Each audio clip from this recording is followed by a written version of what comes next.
there are certain personality types that are more susceptible to being targeted by a narcissist and also to falling prey to the narcissist's attempts at ensnaring them. And these personality types are the codependents. So codependency is quite common amongst targets of narcissists and people who have suffered from narcissistic abuse. Not necessarily every person who's suffered in the hands of a narcissist is codependent, but codependent traits are found in a large number of people who have been in relationships with narcissists and who've suffered in their hands. So in terms of codependency and what that means, well, first of all, it's just worth noting that a lot of people who are codependents don't realize it, or at least don't realize it for quite a while. And it's only really after somebody suffers in the hand of a narcissist, or their life hasn't been working out in the way they want, and they start questioning, where am I going wrong, or where can I make changes to improve my life, that they might realize that they have codependent traits. But just kind of broadly looking at codependency and what that looks like in a person. So codependents, they generally lean on someone else or rely on someone else to give them a sense of identity and a sense of validation. So if a codependent's in a relationship with a narcissist, the codependent wouldn't really have like their own self-identity, but they would want to look at the narcissist, and they would want to just the narcissist response to them and the way the narcissist treats them. They derive their identity through the other person, in this case the narcissist. But it goes much further than that. Things like confidence, things like the ability to make decisions, things like self-esteem, they really rely on the narcissist to provide all those things to them. Unless the narcissist is validating them, they don't feel confident, or they don't feel like their self-esteem is where it should be. In terms of, planning or making decisions, they feel like they don't really trust their own decision making, that they'll probably get it wrong. They rely on the narcissist to do all the planning and decision making, or at least they would want to, because they lack that confidence in their ability to do things, and they feel dependent on the other person, in this case the narcissist, to kind of drive that forward.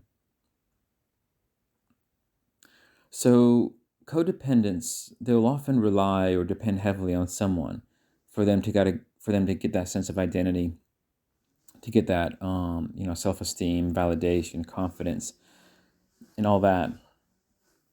But it goes codependency, the traits and the dynamic of a codependent relationship, it goes even further than that. So even things like, quirks or addictions or good habits or bad habits, codependents, they oftentimes, in this case, the narcissist, the codependents with the narcissist, if the narcissist has bad habits, maybe they gamble too much, or they drink too much, and maybe the narcissist family or some people aren't really fond of it, the codependent will look at the narcissist and will kind of tell the narcissist and make the narcissist feel good about their good ways and their bad ways. Codependents have this habit of just reinforcing the toxic ways of the person they're with. So if somebody, let's say they're with the narcissist, sometimes say how they're not understood, and, they do something for a reason, whether it's gambling a lot or drinking a lot or some other habit that's not really healthy or good for them. The codependent is the kind of person who will often very quickly agree with them and say, no, you're right. I completely get where you're coming from. You have to do what you have to do. If people judge you or criticize you, they don't understand. You shouldn't listen to them. You should do what's right for you, and I get you. I support you. So codependents also, they tend to reinforce the bad habits in people, the bad ways, bad behaviors. But most of the time, the codependents, they don't realize they're doing that.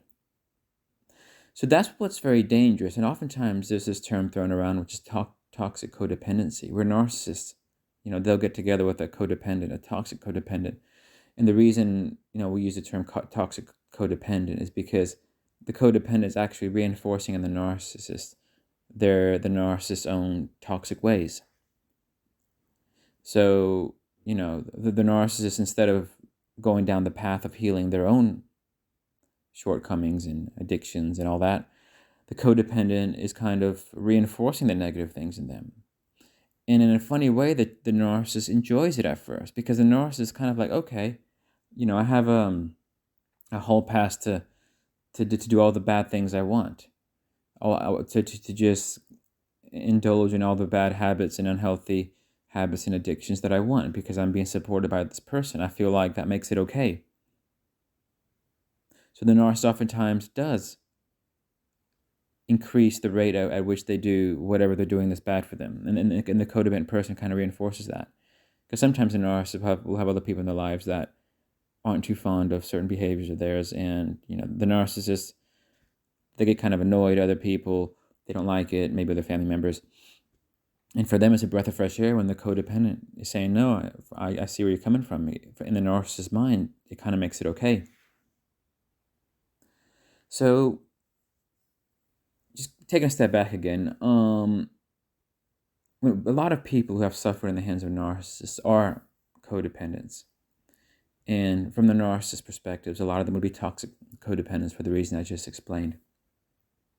And it's important to recognize if those traits are traits that you have within you. Oftentimes, codependency, is developed over time because maybe as a child you were never recognized, or maybe you didn't have proper role models. Maybe your parents were not good role models, and you kind of felt and learned it was okay for people just to do whatever they want, bad things. And maybe you learn over time that you had to support those bad people and prioritize their needs over yours in order to be seen yourself, or to feel like you had a voice yourself. So a lot of times, just the upbringings can cause codependency traits in people as they develop and grow and become adults. But it's important to think about that, and to see whether you think, maybe you have some of those traits in you. And if it could be the case, some of those traits could be things that have either caused narcissists to target you, or caused you to stay in a relationship with a narcissist for longer than you should.